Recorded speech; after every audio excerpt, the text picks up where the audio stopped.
Assalamu alaikum fam, hope you're doing well. So in Texas there was quite a tragedy where a human trafficker was smuggling illegal economic migrants, and they were in the back of a semi truck that did not have temperature regulation, and the people died. About 50, and I think 12 more were taken to hospital for heat related stroke problems. What's really sad about this is how the leftists have encouraged illegal immigration as some sort of human right and refused to build a wall or to provide border security with funds. And this has encouraged, unfortunately, irresponsible people to make journeys that are quite dangerous. And all those people, a lot of them, will end up on the social welfare system. Some won't go to school, some will commit crimes. They're not going to have the utopia that they saw on the television. Rather, their kids are going to be taught a boy can be a girl can be a boy, you can be a eunuch. They teach them all types of perversions, and the land they're coming to is Babylon. It's not the land of milk and honey. Sure, you can buy things off of, high interest credit cards, but the cost of housing, the cost of everything is quite substantial. And if you don't have papers, you're going to suffer.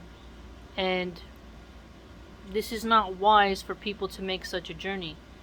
Biden is a terrible president, and AMLO of Mexico, Obrador, he's actually a really good guy, and he's done a lot of wonderful reforms. He should be the leader of America, I'd argue. He's much better than Camel Toe, Camel Harris, Hills Up Harris, and Sleepy Joe, Creepy Dementia Joe. So when we see tragedies like this, we know who to blame, because conservatives will tell you, apply legally, go the better route, earn it. When you come here, don't suck off the system. You need to pull your own weight like everybody else. And America is not an endless bank for you to withdraw from.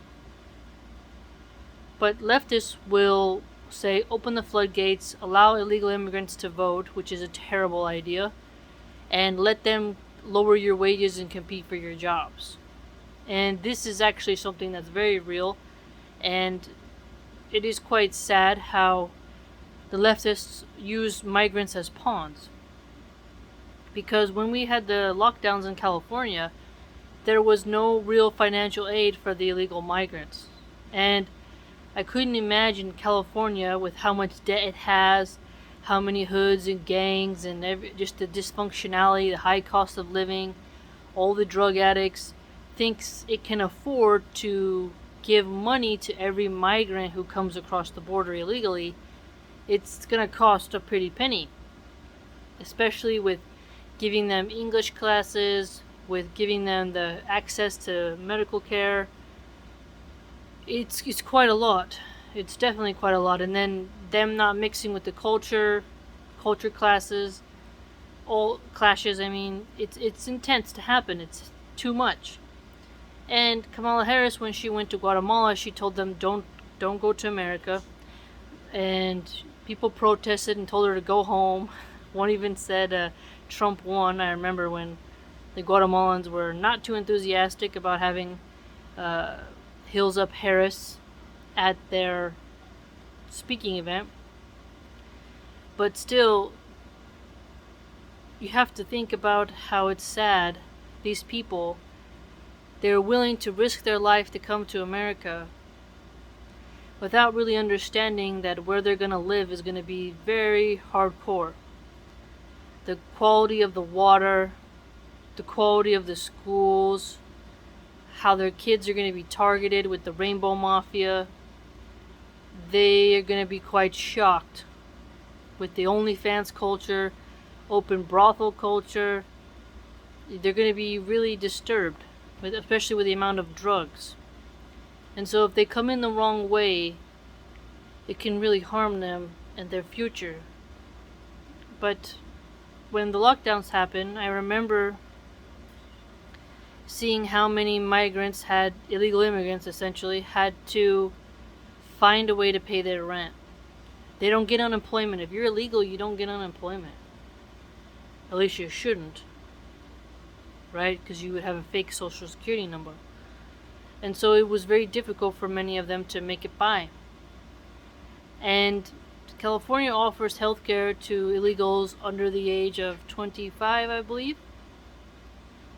And the more taxes that they tax us with, they expand sometimes into the social safety net. But then they raise the rents and they make it harder. And then more people have to be like 9 people in a 2-bedroom apartment. Each person has a car. You can't park because there's too many cars. It gets to be a bit condensed, overly condensed, when people could spread out, but no one can afford to spread out because all the jobs are kind of fading, or they're being turned into like automation type of jobs or high skilled jobs. And so there's a really big blunder in how you're going to make it all work. Now, one good thing about having all the migrants is there might be hope for some of them to resist the rainbow mafia, because first generation migrants usually don't fall for that crap. It's usually their children after who do. And hopefully they can help us in this battle against the secular liberal atheists. But it's hard when the leftists offer them all these welfare benefits that also increase people's taxes. How much we'll have to pay to the federal government, the state government, and the county.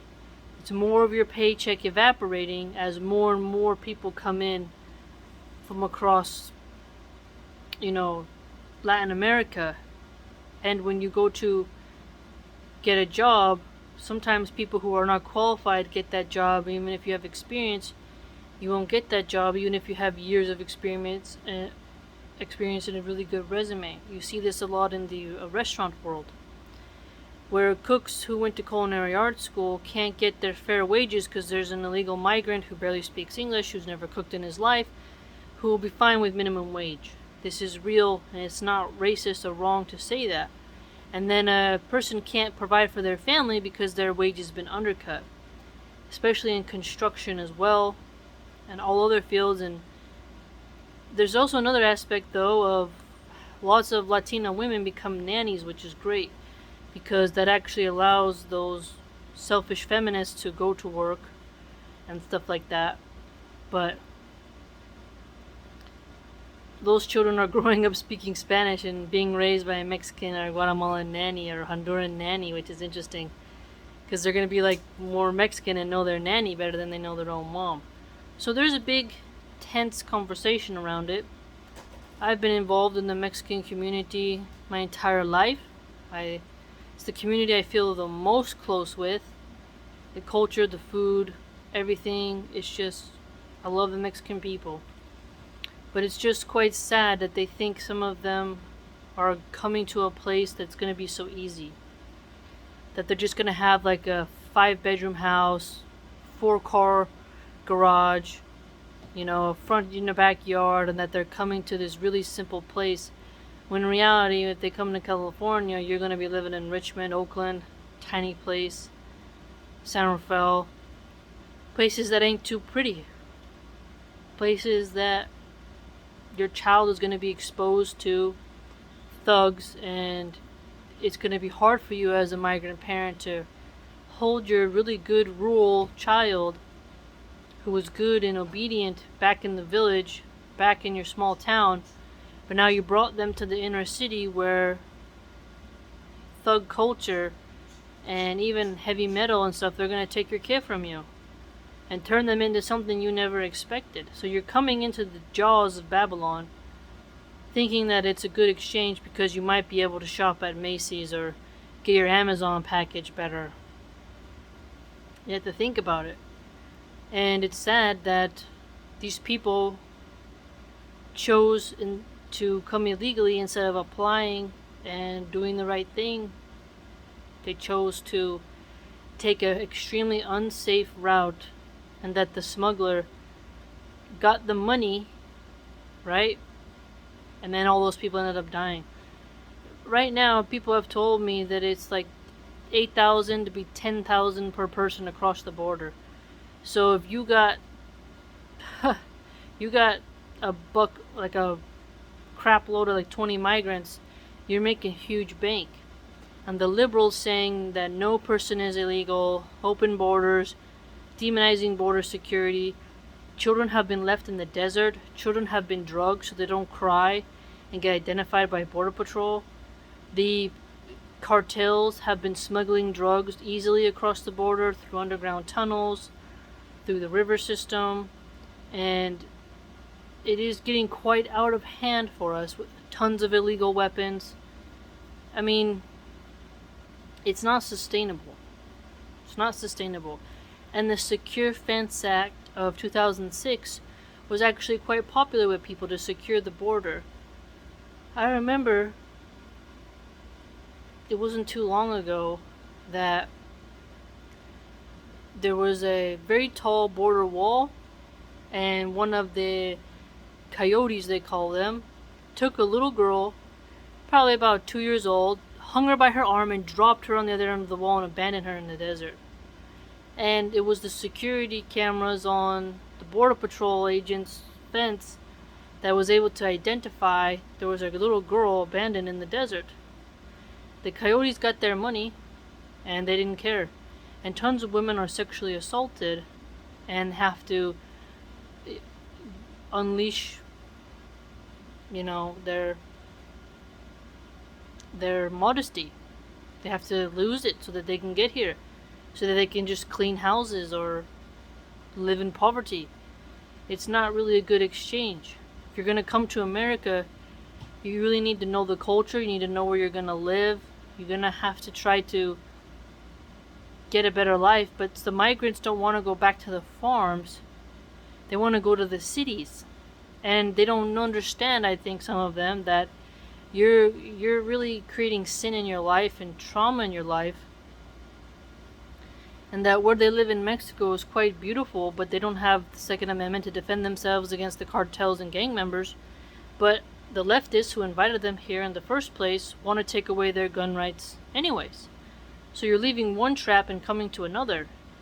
But what a lot of smart migrants do is, I have seen so many of them do this and they're geniuses. They come here, they work 3 jobs, build a house in Mexico and go back. And now they're living like kings. They got ranches, they got all the good stuff. That is freaking smart, and that's okay because they go back home. They don't break the laws. They do what they gotta do, drive good, and they contribute to the economy. But if you're not vetting people, they're changing their names, it gets pretty dangerous. They've caught a lot of shady people at the border. And so, having this open border that the liberals have pushed for because of their globalist agenda has hurt and undermined the safety of the people who live at the border. And it's making it harder for the cattle ranchers because some of these idiots, when they camp out at night, they cause a fire, they kill cows, they cut fences, cows escape. It's really a hard time for the ranchers. They discover garbage and needles and all kinds of stuff on their property, and it's just a mess. And the city liberals who live in their little tiny apartments on their little laptops, they don't know what it's like for people who live on the ground, and they demonize them for complaining, and it's quite sad. So the liberals' rhetoric on come one, come all, risk it all, has led to these people being in that semi-truck and then passing away due to heat exhaustion. It's quite sad, and the driver abandoned the vehicle, and it's quite sad because obviously if you get caught driving a truck with that many bodies in the back, you're going to be arrested, obviously, because they'll think you've done some type of homicide and you're smuggling people, which is wrong. So there's too much money being made through the illegal route. We need to make it easier for people to get here with a healthy process, right? There's so many solutions that we can do, but just allowing anybody to come illegally through the border and then turning the other cheek, letting them get all the jobs, and then dehousing the native population, this is not sustainable, and we have to make sure that people are getting along, that they have some common values, they can speak the same language to communicate, they're not isolated into pockets, because this kind of balkanizes the country and we don't really become unified on a consistent basis. And for the parents to come to a country where they don't speak the language, that's a bit tough for them, even though so many people now speak Spanish. It is a really sad thing, man. It was sad hearing that news story about those illegal economic migrants. But hopefully AMLO can continue to do his good work, and if Americans stop buying drugs and using drugs, cartels hopefully will run out of products to sell. But the love of drugs, which liberals want to legalize, tax, and regulate all drugs, will just make the cartels open up a legal business, but the crime around drugs will continue because drugs make you go insane way more than alcohol. And no matter how much you regulate the percentage of narcotics or the potency of the product and such, it's still going to permanently damage people and give them schizophrenia, mental illness, and disrupt the society. So hopefully drugs will never become legal, and there can be harsher measures on drug traffickers, because Mexico's having a tough time while America promotes to their audience, the liberals promote it, as you saw in that post that I once did about a Subway ad in New York where it said, if you are an addict, don't be ashamed, be proud that you're using safely. It was a ridiculous ad, I don't know if you remember, but liberals encourage you to keep using drugs and provide you safe sites to use drugs, which helps cartels just keep making stuff. And yes, I do agree, Big Pharma is the biggest drug dealer of their painkillers and such and their opioids. That's another story for another time. But the way we help these migrants realize you're not coming to the land of milk and honey is to tell them the raw reality on the ground of what's happening. And that if you're safe in your rural village and you have good family and love, you don't need the nightclubs, you don't need the debauchery. Be happy where you are. Work on fixing where you are. And you're going to come here and live in a tiny little space for so much money, and your kids are going to be taught things you never expected, and it's not going to be how you want it to be. And that with liberals in power, it's better to be with the people in your rural village where you're safe and you can control what happens to your kid. And is the material items that you think you're going to get worth you losing your child to the secular level atheists and occultists? I'd say no. It's better to come here, build a home, and then move back. Or come here and then really work to change society from the clutches of the liberals. But either way, I blame the liberals for saying we shouldn't close the border, because this makes people think that they can just come in and that they're gonna just have a very easy time getting a job, finding a nice big huge house and getting a nice fancy BMW. They're being manipulated and they're political pawns for the Democratic Party, and this is a tragedy that could have been avoided if Biden would fund proper border security so that cartels can't take advantage of poor migrants and suck off their money and then leave them dead in the desert. What do you think, fam? It's a very tense, multi-layered subject, but it's important for us to examine it and think about what we can do to help people be more rational and responsible.